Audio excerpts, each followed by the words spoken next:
Hello, welcome to the third video lesson on Introduction to Feminist Criticism. In the previous two videos, we looked at the first and second waves of feminism. In this video, we will look at certain strands of feminism that were either part of the second wave or which had certain challenges that they raised against the second wave and led to the formation of the third wave. So this is kind of in between the second and the third wave of feminism. And the four strands that we will look at in this video are Marxist feminism, radical feminism, psychoanalytic feminism, and lesbian feminism. So the first one is Marxist feminism. Marxist feminism, as can be guessed from the title, is inspired by the writings of Karl Marx and Friedrich Engels and by Marxist theory in general. So, Marxist feminism investigates how women are oppressed through the structures of capitalism and private property. So, Marxism generally looked at how the workers or the proletariat are oppressed and exploited through the structures of capitalism. And feminism looked at how women are oppressed through patriarchy. But Marxist feminism tries to combine these two notions of oppression to say that women are also oppressed by capitalism.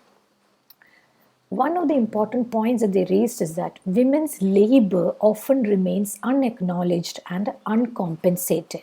So women do a lot of work which is not acknowledged as labor, because this work is done inside the house and within the space of the family, within certain intimate spaces. So the work that women do out in the public sphere is acknowledged and compensated to different degrees. You get wages for the work that you do, for the labor that you do outside the house. If a woman is working in a factory, or if she is working as a maid in a house or as a nurse or something else, she will get paid for her work. But she does a lot of work inside the house for which she is not paid, she is not compensated, and her work is not even acknowledged to be actual labor. So examples of these kinds of unacknowledged invisible labor by women are care work, housework, reproductive labor, etc. Care work means that there is a lot of work that you do to care for your family, for your husband, children, in-laws, etc. So this is not, it may not be material work, physical work that you do, like housework. Housework is definitely physical work. And the idea is that if you actually call a maid to do that work in your house, or you go out and do that work in somebody else's house, then that person gets paid for it, or you get paid for it. You are cooking, cleaning, washing clothes, ironing clothes, etc. All these things you can get paid for if you work outside the house. But you do the same amount of work inside the house, but you don't get paid for it, and nobody even considers it to be labor. Now, similar to housework but different is care work, which is also labor, which is also work, but it is more immaterial. It is not physical. It is a kind of emotional work that you do to maybe, for example, take care of your children when they are sick, or to take care of other people in your house and make them feel loved and cared for. So it is a kind of emotional work that you do. It is not easy, that kind of emotional work. And for example, this is a kind of work that a nurse may do in a hospital or in an old age home, etc. So you care for somebody, that is also a lot of work. It's something that women do every day in their domestic space, but they are not acknowledged or compensated for that kind of work. Now, reproductive labor refers to the entire labor of bearing and giving birth to a child. And we know that, actually delivering a child is called going into labor, right? Labor room and all that. But so Marxist feminists say that we call it labor, but we still do not consider it a labor in the same way that we consider other kinds of physical labor.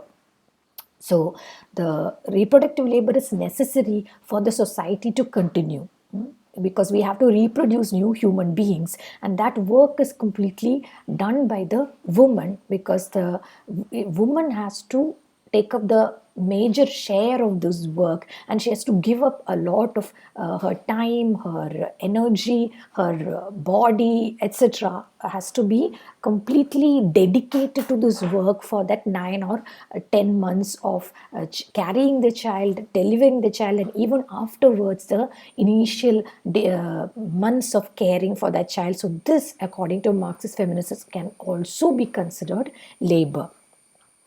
Another point that the Marxist feminists made is that the bourgeois family rests on the material foundation of inequality between husband and wife. So, just like the society rests on the inequality between the capitalist and the proletariat, between the upper classes and the working classes, the family, especially the bourgeois family, the middle class family, rests on the inequality between husband and wife, which has a material foundation. Again, this is talking about mostly a time when men were supposed to be the breadwinners and women were supposed to be in the domestic domain.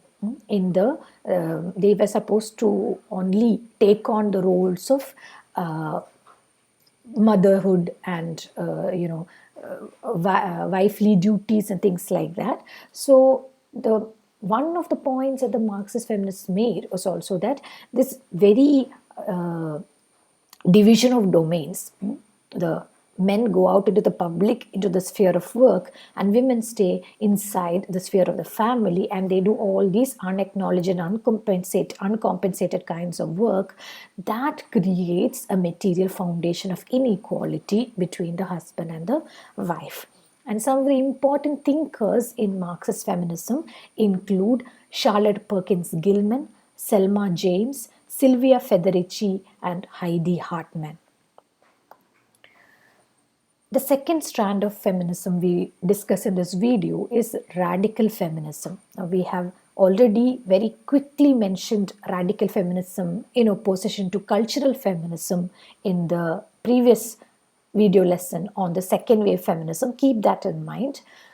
Radical feminism believes that patriarchal oppression exists in all societies and leads to gender injustice. So, all societies are patriarchal, and there are many structures in patriarchy in society that are conditioned by patriarchy, and all this leads to gender injustice.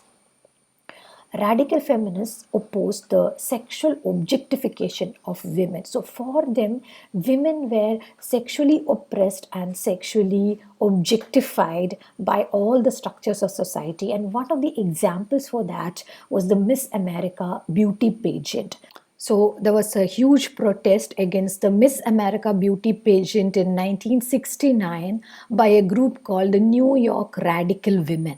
New York Radical Women was one of the groups of radical feminism. Later, there were many other splinter groups like Red Stockings, etc. So, this protest against Miss America was an important moment in radical feminism, where the protesters were trying to point out that by beauty pageants like Miss America pageant create or construct a certain image of femininity that is acceptable to men, and it is a highly sexually objectified femininity. Women are treated as just objects for the male gaze. Men just like to see women looking all pretty like that, and all these beauty pageants, they basically display the body of the woman. And the radical feminists said that that is done for the male gaze, for the gaze or the look of the man, for the viewing pleasure of men. So that is one of the ways in which they opposed or protested against the sexual objectification of women. Radical feminism thus called for the revaluation of sex roles and a reconsideration of the reproductive process. Radical feminists believed that the very sexual relation between a man and a woman is itself oppressive in some nature.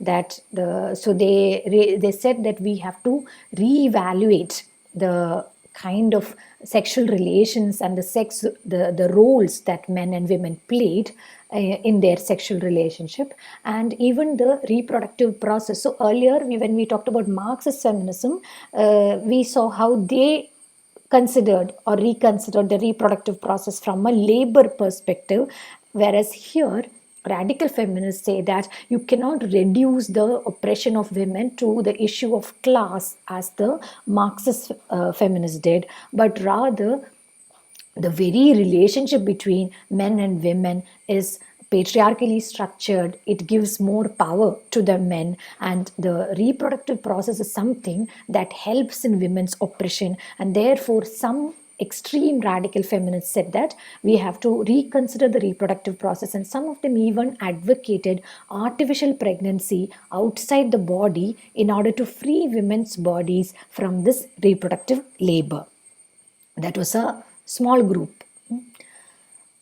Then there was something that is later came to be known as the feminist sex wars, that was associated with two different strands of radical feminism. So on the one hand, there were a lot of feminists who opposed prostitution and pornography as completely patriarchal. Whereas on the other hand, there were some feminists who said that you don't have to always look at these things like prostitution and pornography as completely anti-women, as completely oppressive of women.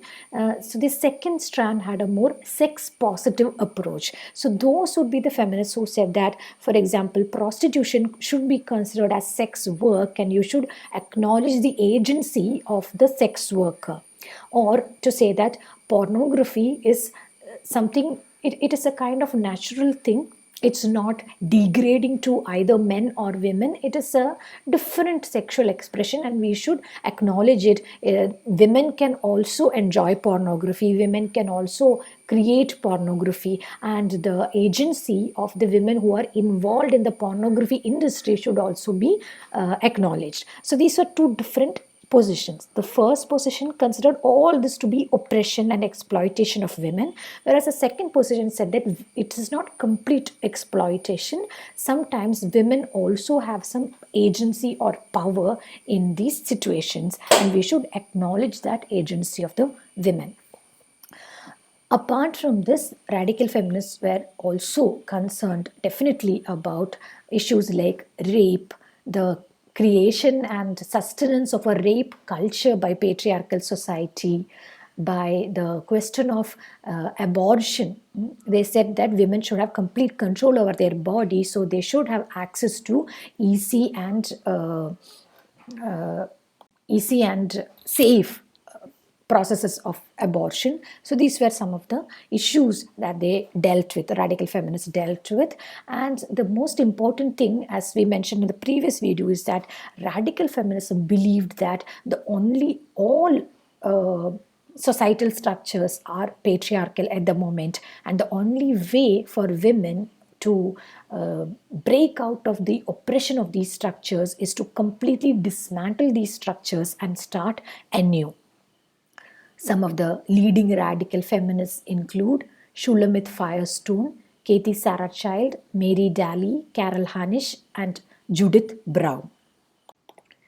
The next strand of feminism we discuss in this video is psychoanalytic feminism. It was, as the name signifies, it was inspired by psychoanalytic theories. This is different from certain early second wave feminists like Kate Millett, who thought that the very foundation of psychoanalysis was patriarchal, because Sigmund Freud's psychoanalytic theory was founded on the psychosexual development of the male child, and therefore psychoanalysis takes the male experience as its basis. And for psychoanalysis, the male ego is the self, the male mind, the male consciousness is the self, and the woman is something like an other. So this is the criticism that early feminists like Kate Millett posed against traditional psychoanalytic theory, but there were many other feminists who later came to be inspired by psychoanalytic theories, both of Sigmund Freud and much later of Jacques Lacan. And these feminists uh, came together to create something called psychoanalytic feminism, feminism using psychoanalytic theoretical frameworks. One of the important figures here was Juliet Mitchell, whose book Psychoanalysis and Feminism, published in 1974, was a very important turning point in the history of psychoanalytic feminism. She was in some sense, you can say that the psychoanalytic feminism began with the publication of Mitchell's book. Even within psychoanalytic feminism, we can see two strands or two schools. Both one is Freudian. These are mostly Anglo-American, mostly American or some English feminists who were inspired by the work of Sigmund Freud. So this is the Freudian school of psychoanalytic feminism. And these people, these feminists focused more on the development of gendered subjects, the gendered roles, gendered identity, how do these things develop in actual society? That is what the school was concerned with, the Anglo-American or the Freudian school. The second school is called the Lacanian school or the French school. And they were inspired by the work of Jacques Lacan. And some of these people we have already discussed in the previous video while discussing the French strand of second wave feminism, like Hélène Cixous, Luz Irigaray, Julia Kristeva, etc. These Lacanian psychoanalytic feminists analyzed the links between gendered identity and language. So we have already mentioned the notion of écriture féminine that was proposed by Hélène Cixous, where she talked about how normal language is patriarchally structured and women should then try to form a new kind of language based on women's experience. And this is what she calls feminine writing or écriture féminine, women's writing. Julia Kristeva also proposed a different kind of language. She said that language can be both symbolic and semiotic. And the symbolic language is related to the male or patriarchal language. Semiotic language is related to this female language, which is similar to écriture féminine. The difference in Kristeva's formulation is that when you say there is a symbolic language and a semiotic language, both men and women can use the symbolic language. Both men and women can use the semiotic kind of language. So these are some examples of both these schools. Then another important figure in psychoanalytic feminism who is part of the Anglo-American school is Nancy Chodorow, whose book The Reproduction of Mothering was published in 1978. So I'm not focusing much on the Lacanian feminists because we have already discussed them in some detail in the previous video. But Nancy Chodorow can be looked at as an example of the Freudian or Anglo-American strand or school of psychoanalytic feminism. In The Reproduction of Mothering, she talks about how children, both male and female children, are socialized, they are conditioned from infancy onwards, from the time that they are very small, from the time that they are infants, they are conditioned in certain way to follow the patriarchal gender roles that are followed by their parents. So male children would be influenced by the father and they would see all the things that the father does, like he goes out to work and what are the different things like sports and other things that the father is interested in, and the male child develops in such a way that he follows the gender norms that are shown him, that are demonstrated to him, illustrated to him by his father. Similarly, the girl child follows the gender norms that she associates with the mother. because she spends more time with the mother, and therefore the girl child grows up to believe that she too should become a housewife and a mother, later a wife and a mother. So, this is how mothering, the very tradition of considering women as mothers, as the primary parent, that becomes reproduced. And Nancy Chodorov and many other feminists said that in order to prevent this from happening, what we should do is within the family itself, both the father and the mother should take on different kind of roles. The gender roles, the entrenched gender roles between the father and the mother should be changed, and the mother should also go out to work, and sometimes the father should stay home to look after the children. So they should alternate. Both of them should do both kinds of work, and that also means that societal structures have to be changed in such a way that both the father and the mother will get parental leave. So rather than just giving maternity leave to the mother, we should also give some paternity leave to the father, so that the father can also stay at home and take care of the child, so that the child does not grow up to have a skewed understanding of gender roles. Now, apart from this, in general, psychoanalytic feminism explored the similarities between psychoanalytic and literary approaches to textuality, focusing on the ruptures, excesses, and silences in the text. So, psychoanalytic feminist critics looked at the text as a space where we can see the different excesses and fragmentary nature and the fault lines of the consciousness of the author. So this is what psychoanalytic theory does, but psychoanalytic feminism also uses these kind of psychoanalytic critical approaches.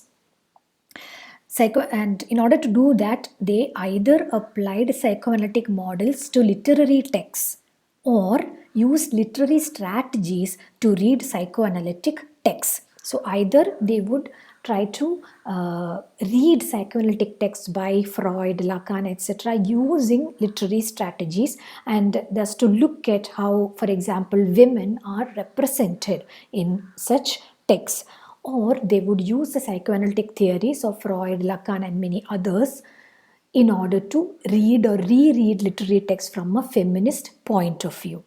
Now, an example of how to reread psychoanalytic text from a literary point of view, from a feminist literary point of view, can be seen in the play The Portrait of Dora, D-O-R-A, by Hélène Cixous. So Hélène Cixous has written a play called The Portrait of Dora, which is based on, or which is a kind of response to the files that Sigmund Freud has kept on a patient called Dora. So he has actually written about his interviews with a patient called Dora, and in those interviews we can see a very patriarchal attitude that Freud is applying towards Dora.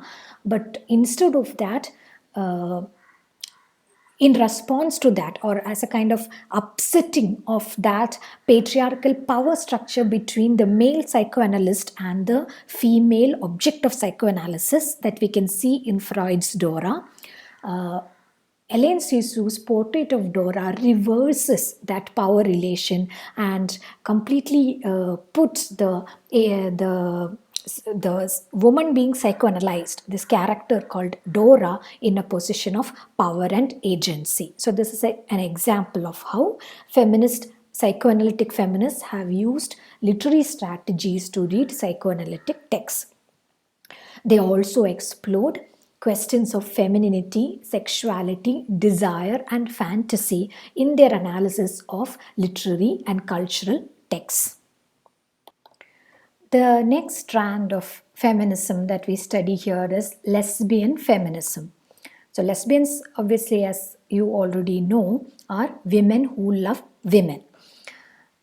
Lesbian feminism arose as a resistance towards the heterosexism of the second wave. So one of the criticisms of the second wave feminism was that it was very monolithic and it was mostly heterosexist. Heterosexist means that it gave more importance to heterosexuality than to homosexuality. And one of the conceptual terms that was produced by lesbian feminism was the term heteronormativity. Heteronormativity, which is the assumption that everyone is heterosexual and that society should be structured to meet heterosexual needs. So, norm means the rules of society, normativity means to live in accordance with the norms of society, and heteronormativity means to for all of us to live with the assumption that the rules and norms structuring society are actually heterosexual in nature, and therefore all the structures of society then would favor heterosexuals over homosexuals, and heterosexuals would be much more powerful in society than homosexuals. And these lesbian feminists considered heterosexuality to be a kind of subordination to patriarchy, both a sexual subordination as well as a political subordination. So, a lesbian feminist said that, the very heterosexuality itself, which is basically the sexual relationship between a man and a woman, they said that that itself was patriarchal because it was structurally imbued with patriarchy. In a heterosexual relationship, the man would always have power over the woman, and therefore they even argued against heterosexuality itself. And some lesbian feminists even argue that the only true feminists were women, because lesbians are women who love and support women. So they said that if you are a feminist, you should actually also become a lesbian, because otherwise you are just remaining part of this patriarchal power structure called heterosexuality. So not all lesbian feminists agree with this, but this was one strand of lesbian feminism that became extremely powerful for a short while during the second wave of feminism. So this was part of the second wave, but it was also already in conflict with the heterosexual assumptions of the second wave.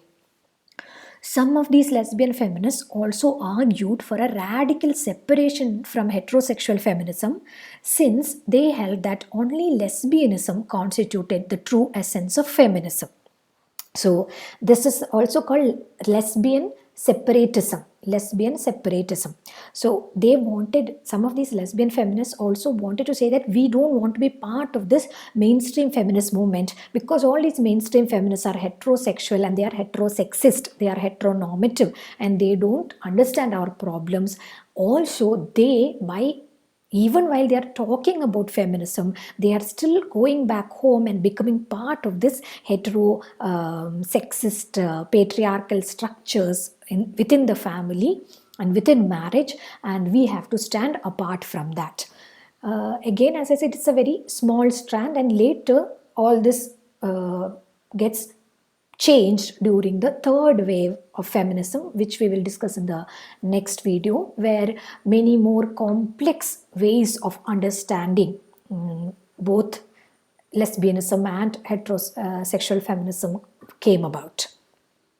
Anyway, in lesbian feminism, they used lesbian theory and lesbian experiences in order to re-evaluate literary texts. And for this purpose, what they would do is they would look at different literary texts like novels, plays, etc., and they would focus on close friendships among single women in these works, and they would say that these are actually hidden representations of lesbianism.